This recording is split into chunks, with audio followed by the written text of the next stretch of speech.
Okay, just have the Harbor Freight. There's a lot of background stuff here, so I'm just going to point this out. The Harbor Freight crane, the one with the jack, and the winch, hand winch. I want to make a 12-volt winch, an ATV winch. I want to put this on here, put this winch on here, but I also want to make it where I can take this off quickly and then put this back on quickly if my battery were to fail, or my remote fails on this, or my winch fails. I think that's a pretty small chance, but I want to be able to have this as a backup in case this system stops working. That way I can take this one off quickly, put this one hand winch back on, and continue mission. Okay, so I'm going to figure out how to make a system that'll allow this to quickly attach to the frame here, and then translate that exact same thing onto this Harbor Freight winch mount right here. And this is the winch mount for the, well, I don't know if it's just for this one, but it's the winch mount that they sell for this, alongside this 2,500 pound ATV winch.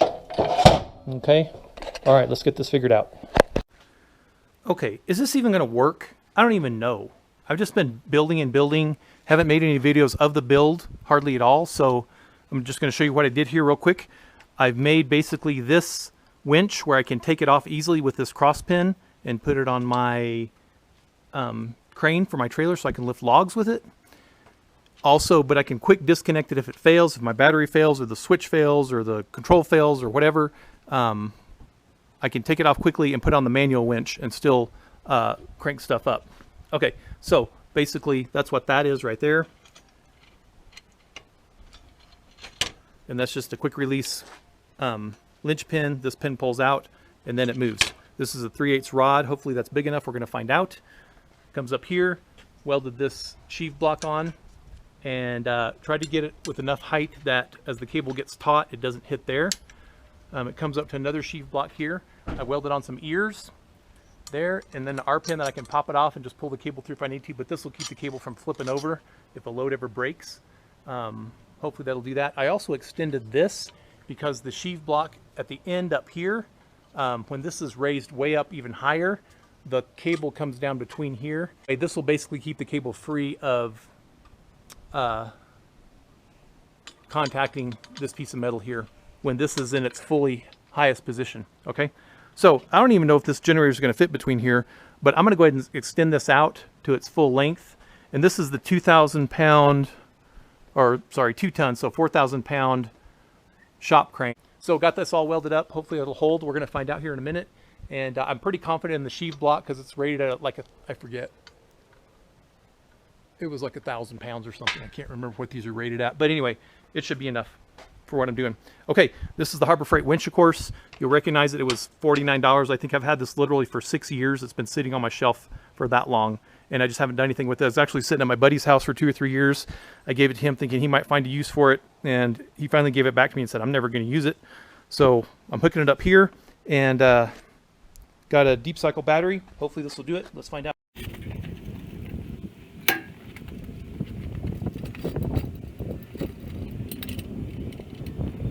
Okay, we got to get the cable down there. You can either power it out. We're just going to freewheel it out. This little knob on this winch is this is super easy. You just pull the knob out and then rotate it so it stays out, right? And that'll disengage it so it'll freewheel. We'll be able to pull some cable out there, and that's enough. And then we'll go ahead and lock it back in and pop. Now it's locked in. Now it'll winch up. We're going to hook this to our handy dandy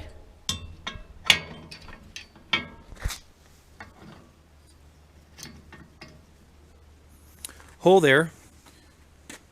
Now this generator's 200 pounds dry, so it should lift this pretty easily. Worry points, of course, are that, you know, all this welding I've done on here, hoping that'll hold together. My other worry point is not the crane, but it's this right here. And hopefully all my welds will hold together and this won't come flying off. So this Harbor Freight 2,500 pound ATV winch, this is the control that comes with it. It's a remote. And just buy a couple extra batteries to take with you. It tells you what battery right there, the CR2032. It's a real common battery, right? So just hold the power on there, hold the power button, it'll turn on, okay? And then you can extend or retract. And of course we're gonna retract.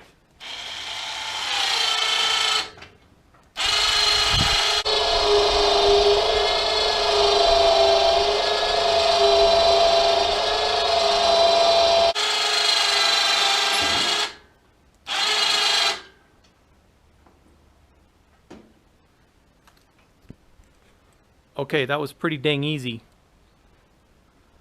My evil plan worked. And that's plenty high enough for the truck bed tailgate here. Truck bed tailgate would be way down here. So yeah, that's plenty high to get it in the truck. Load it on a trailer, load pretty much anything that I can get between the legs there. Okay, nothing you obviously want to get underneath, but okay, let's see how it lowers it. So we're going to hit extend here.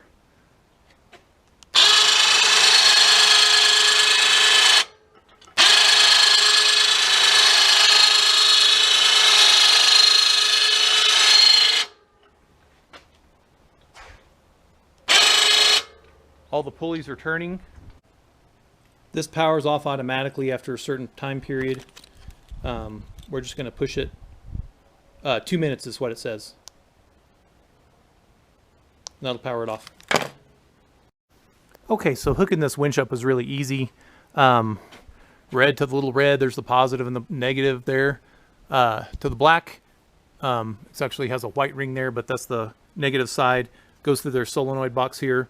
And down here, they call this a circuit breaker right here. I just, there's no switch on or anything. I just wrapped it in electrical tape, put some heavy duty plastic on here so it wouldn't break through and short out on anything, and wrapped it up in electrical tape. And these clamps are, I soldered the ends of the wire into the clamp there so that that's a good bulletproof connection. I like these clamps. I was going to get some smaller alligator clamps, but I really couldn't find any of a decent size that would go on a battery post easily like that. But I was wandering around at Harbor Freight and I found this booster cable for sale, and this is the 633760 if you're interested. This was $7.99. Of course, it's 12 gauge wire. I'm not using it for the wire, I'm using it for these clamps. And of course it had 2 on each end. They had a black one and a red one. So I've got 2 clamps on that one, and I've got 2 extras if I ever do something else like this. And I've got this, whatever gauge wire this is, 10 gauge wire. And I don't know what I'll ever use that for, but I might use it for something. And so there's 12 feet of that for $8. I mean, 4 heavy duty clamps and the wire left over to use for other projects. I was like, well, I'll just use that. So that worked out really well. Okay, so that is way faster. I mean, I think it feels way faster than I can hand crank it. And of course it takes a lot less energy to push this button than it does put elbow grease in it. It also frees me up to be able to position things as I'm moving the cable in and out, rather than having to be there trying to swing the boom. If you watch my trailer video where I'm loading logs in the mountains, it's kind of a 2-man job, but this is going to make it an super easy 1-man job. I mean, I did it by myself, right? But 2 people would have made it nice. 1 person cranking, the other person positioning the log. Anyway, so we got to go get more logs this weekend, and we'll try this on the trailer next with the crane and see how that does with the log. Okay, so to break this down, we'll just lower this boom a little bit.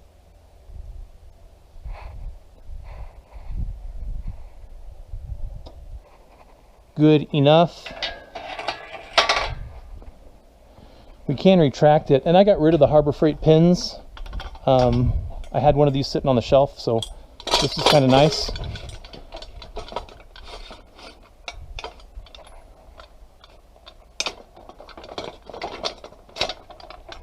And then I like the little linch pins rather than the R pins. They're just a little easier to use. I put linch pins there as well. Of course, those will probably never come off, but these we loosen to fold the legs up. Okay, so now to get this off here, we'll just pull this pin and this pin, and then the cable will come out. Set those right there where I won't find them later.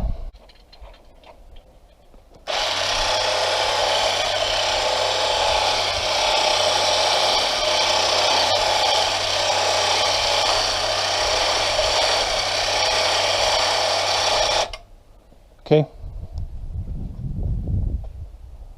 turn that off.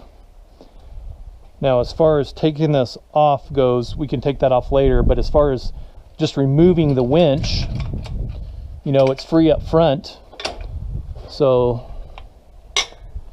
we'll just pull this pin right here, pull that out, and the winch comes right off. Now let's disconnect here.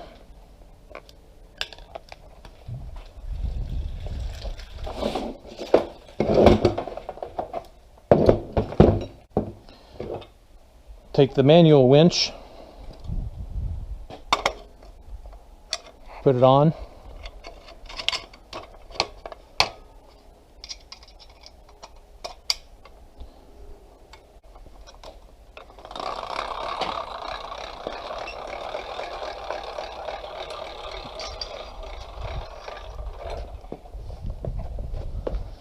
Get a little R pins just to keep the cable from flopping out, because this cable especially is kind of squirrely.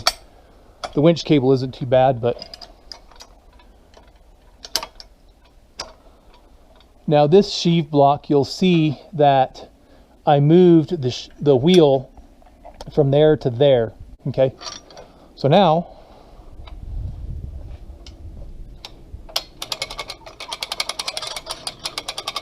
we can hand crank stuff with that winch if we need to. Okay, probably not as useful on the shop crane as it will be on the crane for the trailer. Okay. And you know, as far as the welding goes, this was just, you know, the Harbor Freight winch mount plate for this winch, and I just kind of tack welded it on. I was kind of careful about welding it. I tried to be kind of careful about welding, especially right here, because I was worried it might heat something up in here and melt it that I didn't want to melt.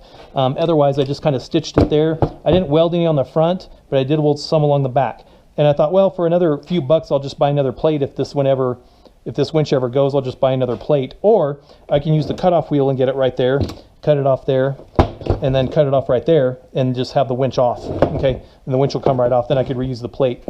And then as far as welding these tubes on, this is 1/2 inch outer, 3/8 inner. So I just welded them on right there, and you can see I kind of stitch welded them so I wouldn't melt or deform the inside of these. On here, kind of the same thing. So MIG welder on a higher setting than it probably needed to be, and I just kind of stitch welded it 2 or 3 times, let it cool, 2 or 3 times, let it cool. I did all that with the rod inside of it. So the rod was through there. And the same thing with this one. When I welded this little plate on the bottom of this winch, this is just some scrap steel I had left over. You can see it's not even symmetrical. It was just a piece I had, and it's not very thick. It might be, that's probably 1/8. So again, stitch welded across here. I just ran this pin in through here like this, and then lined everything up, tacked this on, tacked these on to where they were nice and straight, and the pin moved in and out easily, and then just went ahead and just kept adding the weld and adding the weld. This winch I don't care about. If it does break, I'll probably just throw it away rather than try to repair it, but I can cut it off here if I need to. There's a weld there. There's a nice solid weld all the way across back here and a weld here. So I feel pretty comfortable about that. And it seems to work. It holds up that 200+ pound generator. Now, whether it'll hold a 400 or 500 pound log, that's the next question. And I'm going to find that out in a couple days here when we go to the woods.